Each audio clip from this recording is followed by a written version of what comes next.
Hello viewers, আসসালামু আলাইকুম। সবাই কেমন আছেন? আমরা ভালো আছি আলহামদুলিল্লাহ। আজকে নতুন একটা রেসিপি নিয়ে চলে আসলাম, সরিষা বাটা দিয়ে ঢেঁড়স রান্না। এটা খুবই মজার এবং খুবই টেস্টি সুস্বাদু। প্রথমে সরিষাটা বেটে নিয়ে চুলায় কড়াইটা বসায় দিয়ে তেল দিয়ে দিয়েছি, দিয়ে ঢেঁড়স আলু একসাথে সুন্দর করে ভেজে নিয়েছি। ভেজে নিলে তরকারিটা খুবই টেস্টি হয়।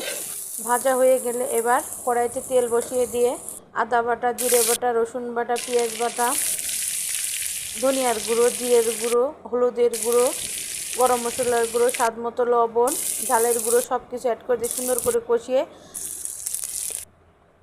এবার ঢেঁড়সটা ঢেলে দিব। দিয়ে সুন্দর করে কষিয়ে যত কষাবেন তরকারি তত মজা লাগবে। এবার কষানো হয়ে গেলে সরিষা বাটাটা দিয়ে দেবো। দিয়ে এবার সরিষা বাটাতে কষানো হয়ে গেলে পানিটা অ্যাড করে দিব।